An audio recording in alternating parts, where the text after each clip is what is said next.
ఢిల్లీ పర్యటనలో బిజీగా ఉన్నారు తెలంగాణ సీఎం రేవంత్ రెడ్డి. విభజన హామీలు, రాష్ట్ర ప్రయోజనాల సాధన లక్ష్యంగా రెండో రోజు బిజీగా రేవంత్ టూర్ సాగబోతోంది. తొలి రోజు అమిత్ షా, హర్దీప్ సింగ్ పురి, షెకావత్లతో విడివిడిగా భేటీ అయిన రేవంత్ రెడ్డి ఇవాళ కేంద్ర మంత్రి నిర్మలా సీతారామన్, యూపీఎస్సీ చైర్మన్ మనోజ్ సోనీతో భేటీ కాబోతున్నారు.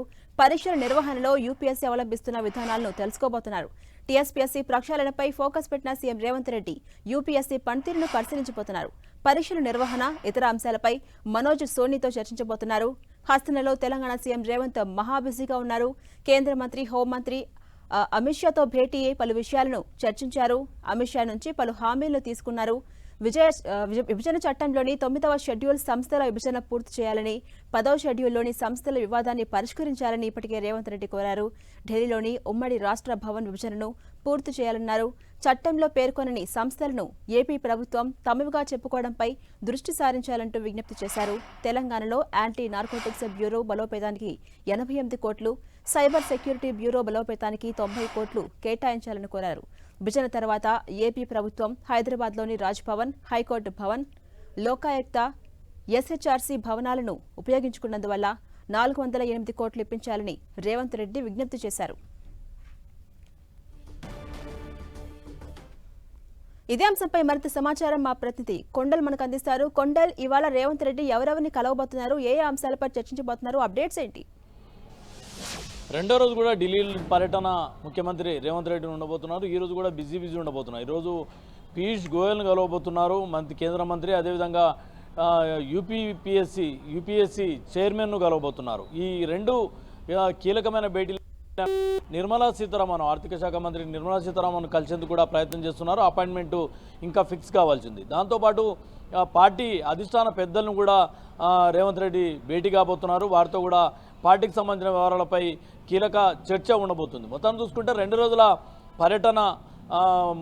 పర్యటనలో రేవంత్ రెడ్డి ఉన్నారు. ఈ 2 రోజుల్లో కేవలం రాష్ట్ర ప్రయోజనాలు, అదేవిధంగా విభజన హామీలు, రాష్ట్రం 10 ఏళ్ళు అయినప్పుడు కూడా విభజించి 10 ఏళ్ళు అయినప్పుడు కూడా ఇప్పటి కూడా విభజన చట్టంలో ఇచ్చిన హామీలు అన్నవి చాలా వరకు పెండింగ్ ఉన్నాయి. కాబట్టి ఆ కీలక హామీల సాధనే అన్నది లక్ష్యంగా ఈ 2 రోజుల పర్యటన జరుగుతుందని చెప్పుకోవచ్చు. కొత్త ప్రభుత్వం ముందే ఆర్థికంగా చాలా ఇబ్బందుల్లో ఉంది, అప్పుల్లో ఉన్న రాష్ట్రంగా ఉంది. కాబట్టి ఇప్పటికే రాష్ట్ర ఆర్థిక పరిస్థితులపైన ప్రభుత్వం శ్వేతపత్రం కూడా రిలీజ్ చేసింది. ఈ నేపథ్యంలోనే కేంద్ర సహకారం అన్నది చాలా ముఖ్యంగా మారింది. కాబట్టి ఈ కేంద్ర సహకారాన్ని, ఆర్థిక అంశాల్లో కేంద్ర సహకారాన్ని తీసుకోవడంతో పాటు ముఖ్యంగా పెండింగ్ ప్రాజెక్టులుగా ఉన్న విభజన చట్టంలోని హామీలను కూడా సాధిస్తే చాలా వరకు రాష్ట్ర అభివృద్ధికి ఇవి దోహదపడతాయన్నది ప్రధానంగా రాష్ట్ర ప్రభుత్వం భావిస్తుంది.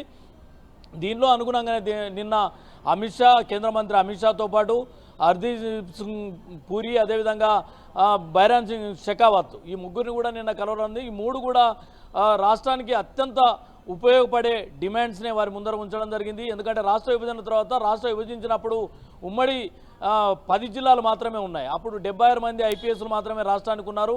ఇప్పుడు 33 జిల్లాలు ఏర్పడ్డాయి. రాష్ట్ర పరిపాలన కూడా చాలా అధికారుల అవసరం ఉంది. కాబట్టి ఐపీఎస్ల కేటాయింపు జరగాల్సిన అవసరం ఉంది. కాబట్టి ఏదైతే హోంమంత్రి అమిత్ షాకు వీటన్నింటిని దృష్టిలో పెట్టడంతో పాటు దాంతోపాటు ప్రధానంగా రాష్ట్ర విభజనలో జరిగినప్పుడు 9, 10 షెడ్యూల్లో ఉన్న ఆస్తుల విభజనకు సంబంధించి ఇంకా కొన్ని సమస్యలు పరిష్కారం కావాల్సి ఉన్నాయి. కాబట్టి వెంటనే వీటికి సంబంధించి పరిష్కరించాలని చెప్పి కూడా కోరడం జరిగింది.